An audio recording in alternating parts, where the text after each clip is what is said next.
আজিৰ তাৰিখত জনজাতিকৰণৰ বিষয়টো লৈ বহু ব্যক্তিয়ে বিৰুদ্ধাচৰণ কৰা আমাৰ পৰিলক্ষিত হৈছে আৰু বহু ব্যক্তিয়ে এই ধৰণৰ ক'ব বিচাৰিছে যে ৬ জনগোষ্ঠীৰ জনজাতিকৰণৰ প্ৰক্ৰিয়াটো অগণতান্ত্ৰিক, অসাংবিধানিক আৰু এই কথা বতৰাবিলাকৰ মাজেৰে অসমৰ সৰ্বাংগীন উন্নতি কেতিয়াও নহয়। কিন্তু আমি স্পষ্টভাৱে ক'ব বিচাৰিছোঁ যে যিসকল ব্যক্তিয়ে এই ধৰণৰ কথা বতৰাবিলাক কৈ আছে তেখেতলোকৰ কথা বতৰাবিলাক সম্পূৰ্ণ অযুক্তিকৰ, অসাংবিধানিক, অগণতান্ত্ৰিক আৰু ৰাজনৈতিক ব্যৱস্থাৰ পৰিপন্থী।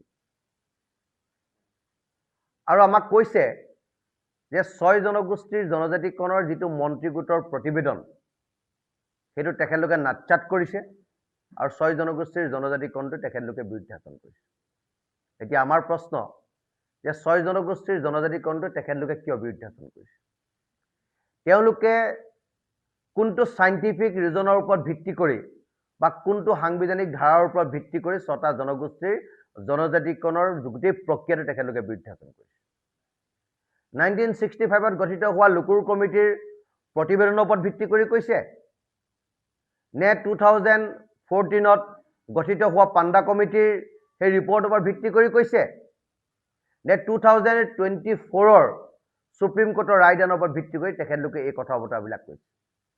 যদি লুকুৰ কমিটিৰ ৰিপৰ্টৰ ওপৰত ভিত্তি কৰি তেখেতলোকে কথা বতৰাবিলাক কৈছে তেতিয়াহ'লে লুকুৰ কমিটিয়ে যি 5টা ক্ৰাইটেৰিয়া জনজাতিসকলৰ কাৰণে বান্ধি দিছিল সেই 5টা ক্ৰাইটেৰিয়া আজি জনজাতিসকলৰ গাত আছে নে নাই সেই কথাটো তেখেতলোকে সুধি চোৱাটো ভাল বা তেখেতলোকে জনাটো ভাল।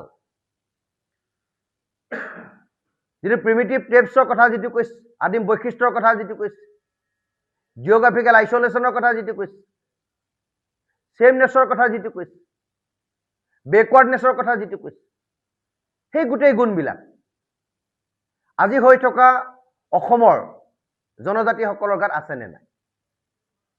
আৰু যদি লুকুৰ কমিটিৰ সেই কথা বতৰাবিলাকৰ ওপৰতে কৈছে তেতিয়া লুকুৰ কমিটিয়েতো এটা পৰামৰ্শ দিছে যে কেতিয়া জনজাতিৰ মৰ্যাদাৰ পৰা জনজাতি ভোগ কৰি থকা এটা শ্ৰেণীক আঁতৰ কৰি দিব পাৰি। তাৰ কথা বতৰাবিলাকে লুকুৰ কমিটিয়ে কৈছে। গতিকে সেই কথা বতৰাবিলাকৰ ওপৰতো আমি গুৰুত্ব দিব লাগিব, আমি তাৰ ওপৰত আমি ধ্যান ধাৰণা দিব লাগিব। লুকুৰ কমিটিয়ে কি বুলি কৈছে যে কৈছে we have considered that tribes whose membership by a large mix of the with the general population are not eligible to be in the list of scheduled tribes. গতিকে তেওঁলোকে ক'বনে যে তেওঁলোকে এতিয়া জিঅ'গ্ৰাফিকেলি আইচলেট হৈ আছে, তেওঁলোকে কোনো সমাজৰ মূল শ্ৰেণী মানুহৰ লগত তেখেতলোকে নাই? তেখেতলোকে ক'ব পাৰিব নেকি যে তেখেতলোকৰ ধৰ্ম পৰিৱৰ্তন নাই হোৱা, তেখেতলোকে বেলেগ বেলেগ উপাসনা পদ্ধতি পৰিৱৰ্তন নাই কৰে? এই কথা বতৰাবিলাক তেখেতলোকে ক'ব পাৰিব নেকি?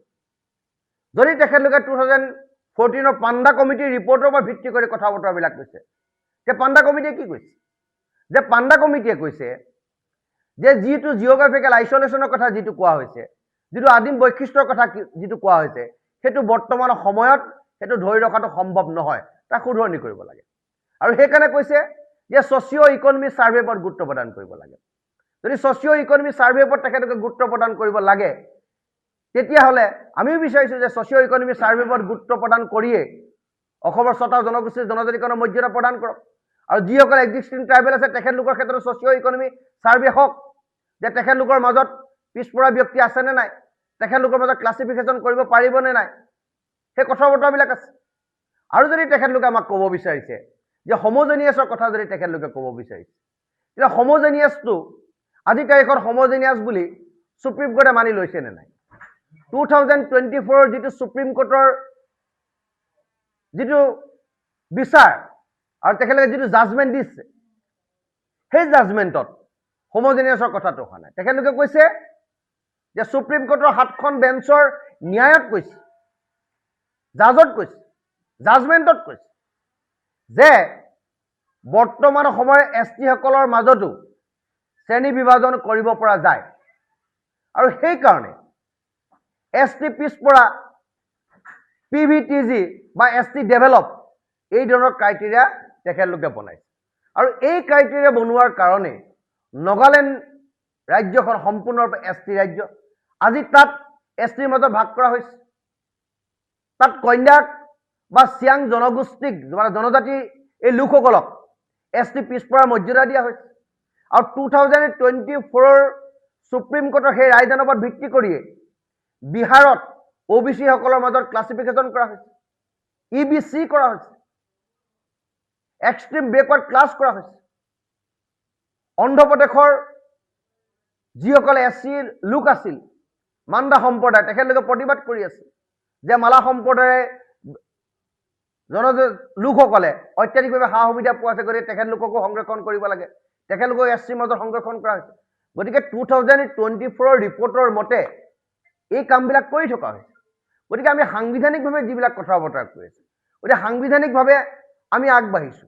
গতিকে সাংবিধানিকভাৱে আগবঢ়া কথাবিলাক, গণতান্ত্ৰিকভাৱে আগবঢ়া কথাবিলাক, ৰাজনৈতিকভাৱে আগবঢ়া কথাবিলাকক যদি কোনোবাই নাটচাট কৰি দিব বিচাৰে, তেতিয়াহ'লে আমি সেই কথাবিলাক মানি ল'ব নোৱাৰো।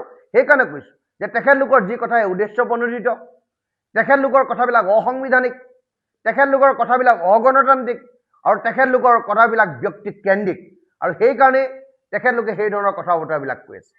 আজি সুপ্ৰিম কোৰ্টৰ ৰায়ত যিটো কথা কৈছে যে ডেভেলপ ST, আজি অসমৰ ক্ষেত্ৰত সেইটো খাটে যে অসমৰ বহু ST ডেভেলপ, এই STৰ মাজতো শ্ৰেণী বিভাজন কৰিব পাৰে, যিটো সুপ্ৰিম কোৰ্টৰ ৰায়দানত কৈছে, যিটো সমজনীয়া যিটো বিষয় উঠাই দিছে, গতিকে সেই কামটো কৰিব পাৰে। গতিকে অসমৰ কোনবিলাক ST ডেভেলপ সেই কথাটো আমি বিচাৰ বিশ্লেষণ কৰি চাব লাগিব, আৰু কোনবিলাক ST পিছপৰা তেখেতলোকৰ মাজত ক্লাছিফিকেশ্যন কৰিব লাগিব, যদি 2024 সেই ৰায়টোৰ মতে কোৱা যায়, আৰু য'ত 2024 সেই ৰায়টোৰ সমজনীয়া বিষয়টো উঠাই দিয়া হৈছে। গতিকে এই কথা বতৰাবিলাক আছে। গতিকে এই কথা বতৰাবিলাকৰ মাজৰ পৰা আমি ক'ব বিচাৰিছো যে 6 জনগোষ্ঠীৰ জনজাতিকৰণৰ প্ৰক্ৰিয়াটো উদ্দেশ্য প্ৰণোদিতভাৱে অত্যাধিকভাৱে বিৰুদ্ধাচৰণ কৰাটো অসাংবিধানিক হৈছে, আৰু অত্যাধিকভাৱে বিৰুদ্ধাচৰণ কৰি এখিনি মানুহৰ লগত এনেদৰে মত পাৰ্থক্য কৰি থকাটো সম্পূৰ্ণৰূপে অগণতান্ত্ৰিক হৈছে, আৰু সমাজখনৰ কাৰণে এটা সুস্থ পৰিৱেশ সৃষ্টি কৰিব বিচৰা নাই বুলি আমাৰ অনুভৱ হৈছে। সেইকাৰণে আজি সংবাদ মাধ্যমৰ জৰিয়তে আমি স্পষ্ট বাৰ্তা দিব বিচাৰিছো যে 6 জনগোষ্ঠীৰ জনজাতিকৰণৰ প্ৰক্ৰিয়া সাংবিধানিক, ই গণতান্ত্ৰিক, ই ৰাজনৈতিক উদ্দেশ্য প্ৰণোদিত হ'ব নোৱাৰে, আৰু অসম আৰু অসমীয়াক বচোৱাৰ কাৰণে এটা আমোঘ অস্ত্ৰ। গতিকে জনজাতিকৰণৰ প্ৰক্ৰিয়াৰ ক্ষেত্ৰৰ পৰা আমাক কোনো অঁতৰাই ৰাখিব নোৱাৰে, আৰু চৰকাৰেও 2024 সুপ্ৰিম কোৰ্টৰ সেই ৰায়ৰ ওপৰত ভিত্তি কৰি পাণ্ডা কমিটি সেই উপদেশৰ ওপৰত ভিত্তি কৰিয়ে অসমত 6টা জনগোষ্ঠীক জনজাতিকৰণ কৰাৰ দিশে আগবাঢ়িছে। গতিকে আমি চৰকাৰক দাবী উত্থাপন কৰিব বিচাৰিছো যাতে কোনো কাৰণত কোনো ক্ষেত্ৰতে কাৰোবাৰ দাবী বা হুমকিৰ তলত আহি যাতে 6 জনগোষ্ঠীয়ে জনজাতিকৰণৰ মৰ্যাদা হেৰুৱাবলগীয়া নহয়, বা আমাক যাতে জনজাতিকৰণৰ মৰ্যাদাৰ পৰা বঞ্চিত নকৰে, সেই কথাটো পুনৰবাৰ আপোনালোকৰ মাধ্যমেৰে অসম চৰকাৰে আমি স্পষ্টভাৱে বাৰ্তাটো দিব বিচাৰিছোঁ।